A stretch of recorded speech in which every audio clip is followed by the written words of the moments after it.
5ನೇ ತರಗತಿ ಕನ್ನಡ. ನನ್ನ ದೇಶ ನನ್ನ ಜನ. ಪ್ರಶ್ನೆಗಳು. ಒಂದು ವಾಕ್ಯ. ಭಾರತವನ್ನು ಯಾವ ಯಾವ ಹೆಸರುಗಳಿಂದ ಕರೆಯುತ್ತಾರೆ? ಭಾರತವನ್ನು ಭರತಖಂಡ, ಹಿಂದೂಸ್ತಾನ, ಇಂಡಿಯಾ ಎಂಬ ಹೆಸರುಗಳಿಂದ ಕರೆಯುತ್ತಾರೆ. ಭಾರತದಲ್ಲಿ ಹರಿಯುವ ಪ್ರಮುಖ ನದಿಗಳು ಯಾವುವು? ಭಾರತದಲ್ಲಿ ಹರಿಯುವ ಪ್ರಮುಖ ನದಿಗಳು ಗಂಗಾ, ಯಮುನಾ, ಸಿಂಧು, ಕಾವೇರಿ, ಕೃಷ್ಣೆ, ಗೋದಾವರಿ. ಭಾರತದಲ್ಲಿ ಕಂಡುಬರುವ ಪ್ರಮುಖ ಕಾಡು ಪ್ರಾಣಿಗಳು ಯಾವುವು? ಭಾರತದಲ್ಲಿ ಕಂಡುಬರುವ ಪ್ರಮುಖ ಕಾಡು ಪ್ರಾಣಿಗಳು ಹುಲಿ, ಸಿಂಹ, ಆನೆ, ಜಿಂಕೆ, ಚಿರತೆ. ನಮ್ಮ ರಾಷ್ಟ್ರಗೀತೆ ಯಾವುದು?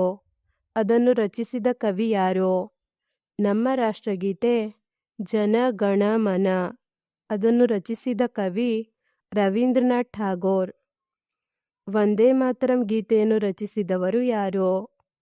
ವಂದೇ ಮಾತರಂ ಗೀತೆಯನ್ನು ರಚಿಸಿದವರು ಬಂಕಿಮಚಂದ್ರ ಚಟರ್ಜಿ. 2-3 ವಾಕ್ಯ.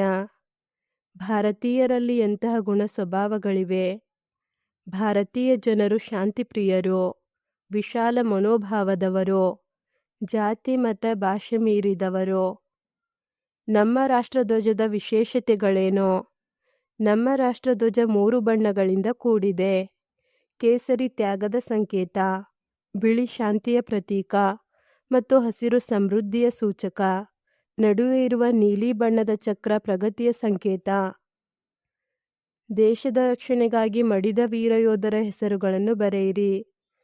ದೇಶದ ರಕ್ಷಣೆಗಾಗಿ ಮಡಿದ ವೀರಯೋಧರು ಕಿತ್ತೂರು ಚೆನ್ನಮ್ಮ, ರಾಣಿ ಲಕ್ಷ್ಮೀಬಾಯಿ, ಟಿಪ್ಪು ಸುಲ್ತಾನ್, ಭಗತ್ ಸಿಂಗ್, ಚಂದ್ರಶೇಖರ ಆಜಾದ್. ದೇಶದ ಪ್ರಮುಖ ಕವಿಗಳು ಹಾಗೂ ಮಹಾತ್ಮರ ಹೆಸರುಗಳನ್ನು ಪಟ್ಟಿ ಮಾಡಿ. ದೇಶದ ಪ್ರಮುಖ ಕವಿಗಳು ವಾಲ್ಮೀಕಿ, ವ್ಯಾಸ, ಪಂಪ, ಹರಿಹರ, ರಾಘವಾಂಕ, ಕುಮಾರವ್ಯಾಸ, ಕಬೀರ್. ಹಾಗೂ ಮಹಾತ್ಮರ ಹೆಸರುಗಳು ಬುದ್ಧ, ಬಸವ, ಅಲ್ಲಮ, ಗಾಂಧಿ, ಅಂಬೇಡ್ಕರ್. ಈ ಕೆಳಗಿನ ವಾಕ್ಯಗಳಲ್ಲಿರುವ ದೋಷಗಳನ್ನು ಸರಿಪಡಿಸಿ ಬರೆಯಿರಿ. ಭಾರತ ದೇಶದ ದಕ್ಷಿಣಕ್ಕೆ ಹಿಮಾಲಯ ಪರ್ವತ ಇದೆ. ಭಾರತ ದೇಶದ ಉತ್ತರಕ್ಕೆ ಹಿಮಾಲಯ ಪರ್ವತ ಇದೆ. ದಕ್ಷಿಣ ಪೀಠಭೂಮಿಯನ್ನು ಸಮುದ್ರಗಳು ಸುತ್ತುವರೆದಿದೆ. ದಕ್ಷಿಣ ಪೀಠಭೂಮಿಯನ್ನು ಪಶ್ಚಿಮ ಘಟ್ಟಗಳು, ಪೂರ್ವ ಘಟ್ಟಗಳು ಸುತ್ತುವರೆದಿದೆ. ನಮ್ಮದು ಬಹುಭಾಷೆ ಹೊಂದಿರುವ ಸಣ್ಣ ದೇಶ. ನಮ್ಮದು ಬಹುಭಾಷೆ ಹೊಂದಿರುವ ದೊಡ್ಡ ದೇಶ. ಹೊಂದಿಸಿ ಬರೆಯಿರಿ. ಹಿಮಾಲಯ ಪರ್ವತ, ಕನ್ನಡ ಭಾಷೆ, ಕಾವೇರಿ ನದಿ, ಪಂಪ ಕವಿ, ಕ್ರೈಸ್ತ ಧರ್ಮ. ಬಿಟ್ಟ ಸ್ಥಳ. ನಮ್ಮ ರಾಷ್ಟ್ರಧ್ವಜವು 3 ಬಣ್ಣಗಳಿಂದ ಕೂಡಿದೆ.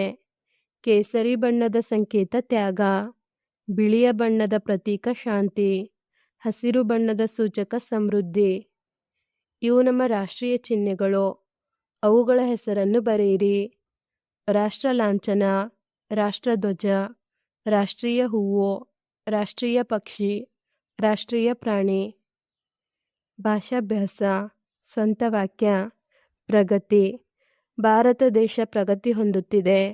ಸುತ್ತುವರೆ. ನಮ್ಮ ಮನೆ ಅನೇಕ ಕಟ್ಟಡಗಳಿಂದ ಸುತ್ತುವರೆದಿದೆ. ಹಚ್ಚ ಹಸಿರು. ಗಿಡಮರಗಳು ಹಚ್ಚ ಹಸಿರಾಗಿರುತ್ತವೆ. ಬಲಿದಾನ. ಸ್ವಾತಂತ್ರ್ಯಕ್ಕಾಗಿ ಅನೇಕ ಮಹನೀಯರು ಬಲಿದಾನ ಕೊಟ್ಟಿದ್ದಾರೆ. ಬೀಡು. ಕನ್ನಡ ನಾಡು ಕವಿಗಳ ಬೀಡು. ಈ ಪದಗಳನ್ನು ಓದುತ್ತಾ ಬರೆಯಿರಿ.